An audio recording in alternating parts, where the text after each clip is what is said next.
the people's vote when there's no actual evidence that there was anything illegal or fraudulent taking place. These are just bald assertions. They've been repeatedly rejected by the courts.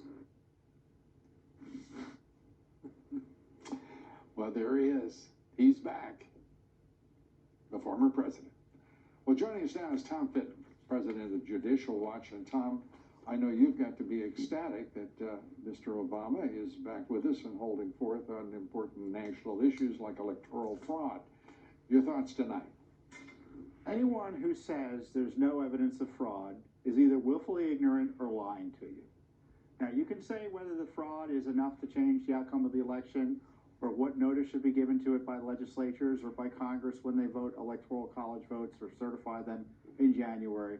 But to say there's no evidence of fraud is irresponsible, to put it charitably. We have allegations in Pennsylvania that votes by the hundreds of thousands were illegally counted, and we can't verify those votes as being legitimate as a result. We have affidavits in court swearing that issues arose in the counting of ballots. There's a complaint in Nevada, 15,000 instances of double voting, it looks like, votes where they were 15,000 votes that occurred in 2 states. That's evidence of fraud. To say otherwise, that might be politically useful, but it ain't true. Well, it's not true, and the fact of the matter is, it's state after state after state, and most of those are battleground states in which that fraud could determine who the president-elect really is, whether it would be President Trump or whether it would be Joe Biden. But right now, I don't think most Americans, and I don't think, by the way, there's anything wrong at all with what I'm about to say. I think most Americans don't believe a damn thing they're being told about the outcome of this election because there, frankly, are just too many questions. We don't even know. Talking earlier with a Pennsylvania state Republican leader and elected official, they don't even know who the owners of Dominion voting machines and voting software, they don't know who they are because they're private companies. The same with ESS, and it goes on and on and on. There's just no explanation. And when they had an opportunity to give an explanation today to the Pennsylvania state legislature, they decided not to.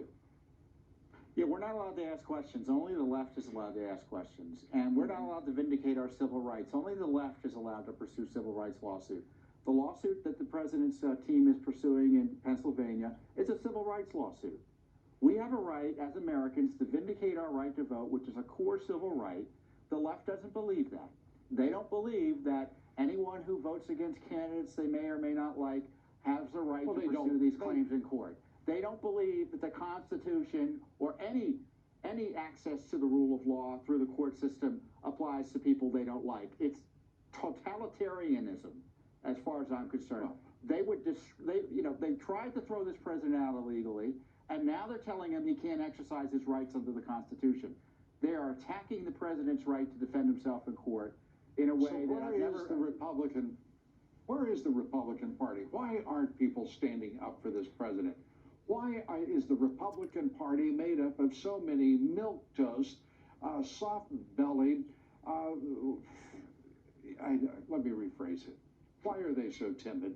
And why do they lack fight? And why do they insist they are principled but don't have the courage to defend principle or their own party or their own government? You know, all I know is what they've been doing, and there's this go-along, get-along attitude here in Washington, D.C., and you can see, if you stick your head up, as the president has done repeatedly over the years, what happens. They won't just disagree with you, they will try to destroy you.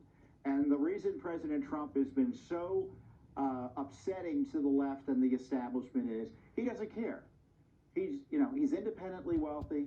He'll have a life after the presidency, whether it be in January or 4 years from now, and he doesn't care, and he's willing to say and do things that no other politician in this town would be willing to do, or few others would be, because he doesn't play this game. So why is Mitt Romney so the way they play it. Why is Mitt Romney so gutless?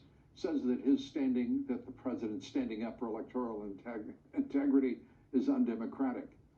This man, he tried. What is he?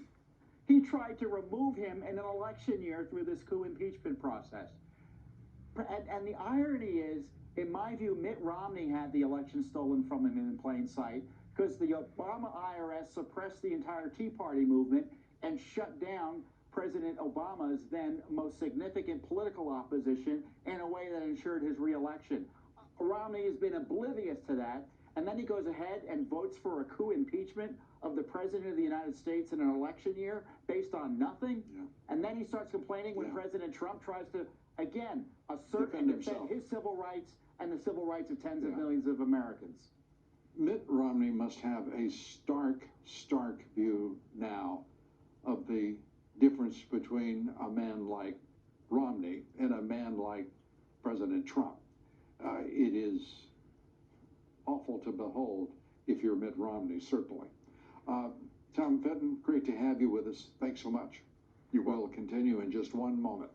Stay with us. More China virus lockdowns placing restrictions on places of worship around the country. We take that up with Pastor Robert Jeffress.